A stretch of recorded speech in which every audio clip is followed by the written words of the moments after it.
Time TV के खास एवं लोकप्रिय कार्यक्रम चुनावी हलचल में आपका स्वागत है।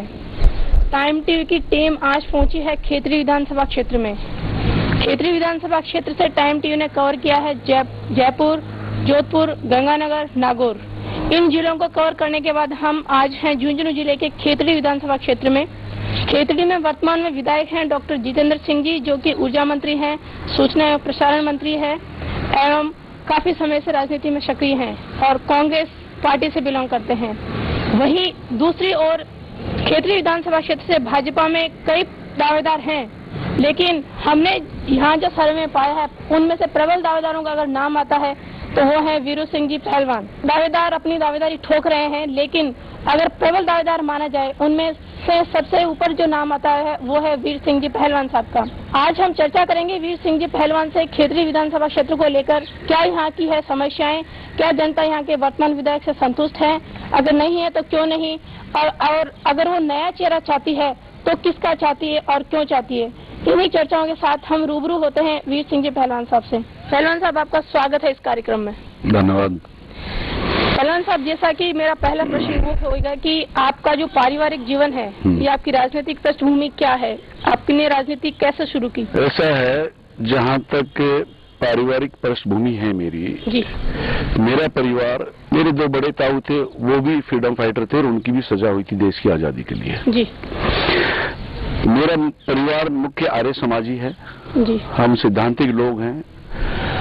हम कोई भी व्यसन नहीं करते, दारू, बीड़ी, सिगरेट किसी चीज को हाथ नहीं लगाते। हाँ, मैं जरूर समाज के हिसाब से हुक्का पी लेता हूँ, सिर्फ हुक्का, और कुछ नहीं लेता हूँ। बाकी हम किसान वर्ग से हैं। जी। और पशुपालन भी व्यवसाय है हमारा, और किसान वर्ग है, खेती बाड़ी हम करते हैं। क्या आप छात्र जीवन से ही राजनीति में सक्रिय थे या बाद में आपने ये नहीं, इस पे मैं आपको रोकता हूँ। छात्र जीवन से राजनीति अपने लिए कोई मुद्दा नहीं था, क्योंकि छात्र जीवन में मैं पहलवानी करता था। 1990 से मैं भारतीय जनता पार्टी से जुड़ा था। जी। और उसके बाद कंटिन्यू मैं भारतीय जनता पार्टी के साथ हूँ, पार्टी का सक्रिय कार्यकर्ता हूँ, सक्रिय मेंबर हूँ, और आज मैं झुंझुनू जिले का जिलाध्यक्ष हूँ किसान मोर्चे का। और पिछली बार भी यहाँ से हमने टिकट मांगा था, लेकिन टिकट नहीं मिला, तो हमने पार्टी के साथ काम किया और जो भी हर संभव जो मदद हो सकती थी हमने पार्टी के उम्मीदवार की ये सबको विदित है। जी। अगर आप राजनीति में नहीं होते तो क्या अभी पहलवानी वाला ही कार्यक्रम? नहीं, ये अब मेरी उम्र 50 क्रॉस कर गई है। जी। और 50 साल में पहलवानी 40 साल लास्ट होती है। जी। आपके विधायक हैं जितेंद्र सिंह जी, आपको क्या लगता है इन्होंने 5 साल में जनता के लिए विकास कार्य किया? डॉक्टर जितेंद्र सिंह ने जनता के लिए विकास कार्य नहीं किया, अपने लिए खूब विकास कार्य किए हैं। जी। 5 साल पहले की डॉक्टर साहब की टोटल रिकॉर्डिंग उठा लो, टोटल लिस्ट ले लो, उनके पास क्या क्या था और 5 साल बाद क्या है ये देखो। जी। आज क्षेत्र में जो भी काम होते हैं जी, और जितने भी अधिकारी वर्ग है, किसी चीज का अधिकारी हो, चाहे वो पीडब्ल्यूडी का हो, चाहे आपका जो है वाटर सप्लाई का हो, तहसीलदार हो, एसडीएम हो, खान विभाग हो, जितना भी यहाँ जो भी काम होते हैं सरकारी, सबसे जो है हमारे जो राजनीतिज्ञ हैं, जो हमारे लोग राजनीति करते हैं, वो कमीशन लेते हैं। और इस कांग्रेस में तो कमीशन तो ईमानदारी की संज्ञा दी जाती है, क्योंकि यहाँ पे तो भ्रष्टाचार की कोई कमी नहीं है। कोई ऐसा ही नहीं है कि कोई भ्रष्टाचार आज 1000 करोड़ का आ रहा है, कल 10,000 करोड़ का है, अगले दिन 1 लाख करोड़ का है। यहाँ तो अगर कोई छोटा घोटाला करता है, छोटा भ्रष्टाचार करता है, तो हमारे केंद्र में बैठे हुए मंत्री कहते हैं क्या है ये, तो 1 करोड़ का घोटाला है या 1.5 करोड़ का कोई घोटाला है। तो इनकी वजह क्या अगले चुनाव मुद्दा है या वास्तव में उनके कैरेक्टर पर ही दोष पाए गए? देखिए मैडम, हम उस स्थिति से पूरी तरह अवगत नहीं है। जी। लेकिन मैं एक चीज कहना चाहता हूँ, अगर कोई राजनेता, कोई सामाजिक कार्य करने वाला व्यक्ति, मैं राजनेता को सामाजिक सेवा कहता हूँ, क्योंकि राजनेता आप घर बनाने की बात करते हैं वो अलग है, लेकिन मैं राजनीति को भी समाज सेवा कहता हूँ। अगर कोई इस तरह का व्यक्ति कोई इस तरह से कार्य करता है, घृणित कार्य करता है, तो मैं उसकी कड़े शब्दों में भर्त्सना करता हूं और मैं ये कहता हूं ये राजनीतिक स्टंट नहीं, ये सचमुच अगर ऐसा है तो उसको सजा मिलनी चाहिए। जी, जैसा कि आपने कहा कि डॉक्टर साहब ने बिल्कुल भी कार्य नहीं करवाए हैं, कुछ भी जनता इनसे बिल्कुल खुश नहीं है, तो आप नंबर वाइज मुझे बताएंगे? नहीं, कार्य तो हुए हैं, 5 साल में काम तो होंगे, नेचुरल होंगे। जी जी, विधायक ना चाहे तो भी कार्य हो जाते हैं। जी जी साहब, कार्य हुए हैं जी। लेकिन देखिए जिस तरह से आपका वाटर सप्लाई का ही ले लीजिए, जी जी, इस खेतड़ी को, पूरी खेतड़ी को छन्नी कर दिया गया बोरिंग करा के। जी जी। पहले क्या था कि बोर होगा, पानी आएगा, पेमेंट मिलेगी। जी सर। अब पानी आए या ना आए, 200 फीट बोर करेंगे, 1000 फीट उसको बताएंगे, ढक्कन लगा देंगे और उसकी पेमेंट ले लेंगे। 5 घर की आबादी पे एक बोरिंग लगा दिया गया है। जी जी। उसकी जरूरत नहीं है। गांव में 4 अच्छे बोरिंग लग जाए, पूरे गांव को सप्लाई हो जाती है। अगर आप विधायक अब इस टाइम होते तो ये जो जल वाली समस्या है, पानी की समस्या, इसको किस तरह से हल करते आप? देखिए मैडम जी, जल की समस्या तो बहुत कठिन हो चुकी है क्योंकि क्षेत्र में पानी का स्तर बहुत ज्यादा नीचे चला गया, लेकिन उसका कारण, उसका जो निवारण है, देखिए हमारा जो चमरा में कॉपर वालों के लिए प्लांट लगा हुआ पानी का, वो सप्लाई होती है। उसके बाद पीछे क्षेत्र में नीलवा बाकोटी, उस क्षेत्र में पानी अच्छा है, मीठा है, सही पानी है। वहां पानी की परियोजना बीजेपी के शासनकाल में उस क्षेत्र में बनाई गई थी जो खेतड़ी के लिए पानी देती। अब आप एक चीज देखिए कि खेतड़ी प्रॉपर नगर पालिका में अगर एक हफ्ते में 1 दिन पानी आए, जी जी, आप महिला हैं, आप ये देखिए अगर हफ्ते में 1 दिन एक बार पानी आएगा तो कैसे घर को मेंटेन करेंगे, कैसे चलाएंगे, कैसे बच्चों को स्कूल भेजेंगे? ये व्यवस्था 5 साल पूरे होने के बाद भी कंप्लीट नहीं हुई और इसको हमारे मंत्री महोदय ने ठीक ढंग से हैंडल नहीं किया और उसके ऊपर विचार नहीं किया, वरना वो समस्या ठीक हो सकती थी। और उसका कारण यही है कि उन्होंने क्षेत्र की तरफ पूरा ध्यान नहीं दिया। जी, आपका कहने का मतलब है कि वो केंद्र और वहीं जयपुर तक ही सीमित रहे, अपने विधानसभा क्षेत्र पर उन्होंने ध्यान नहीं दिया। बिल्कुल मैं कहता हूँ कि जो जलदाय मंत्री हैं जी, वो राजस्थान को क्या जलदाय सुविधा मुहैया कराएंगे जो अपने क्षेत्र को नहीं करा पाए, और जबकि क्षेत्र में पीने के पानी की तो मैं कहता हूँ कि खेती का पानी ना हो। जैसा कि यहाँ की जनता ने बताया, उनके यहाँ पीने का पानी बहुत कम से कम 7 दिन में 1 बार या से भी ज्यादा कई बार तो पानी नहीं आता है, और जलदाय मंत्री होने के बावजूद वो अपने विधानसभा क्षेत्र में कार्य नहीं कर पाए। जनता तो यहाँ की यही कहती है और वास्तव में टाइम टीवी ने भी यही हाल यहाँ का देखा है। दूसरी महत्वपूर्ण चर्चा पहलवान साहब आपसे मैं ये करना चाहूंगी कि क्योंकि जितेंद्र सिंह जी ऊर्जा मंत्री भी है और यहाँ की जो स्थानीय जनता है, इनको बिजली से भी बहुत दो चार होना पड़ रहा है, तो ऐसा क्या कारण है? आप एक बार आए थे जी खेतड़ी नगर पालिका में, कुमाऊं धर्मशाला में हम बैठे थे, आप लोगों से आमने सामने रूबरू हुए थे। आपने देखा था उस दिन भी लाइट नहीं थी।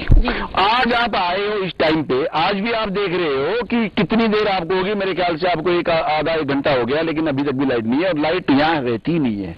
लाइट की बहुत बड़ी समस्या है और घोषणाएं हो रही हैं, घोषणाएं हो रही हैं, पावर स्टेशन बनाए जा रहे हैं, सब कुछ किया जा रहा है, पत्थर लगाए जा रहे हैं, लेकिन बिजली नामो निशान नहीं है, बिजली क्षेत्र में रहती नहीं है। और अगर रहती है तो इस तरह से रहती है कि लोगों के घरों के इंस्ट्रूमेंट हो गए, आपका जो है पानी का, किसी का टीवी फूक गया है, किसी का जो है एसी फूक गया है, कि मतलब ये है गीजर फूक गया है। इस तरह की हालत है आज कि बिजली का जो प्रॉपर सिस्टम है वो सिस्टम नहीं है, बिजली कम बढ़ती होती है और उससे जो है नुकसान होता है लोगों का।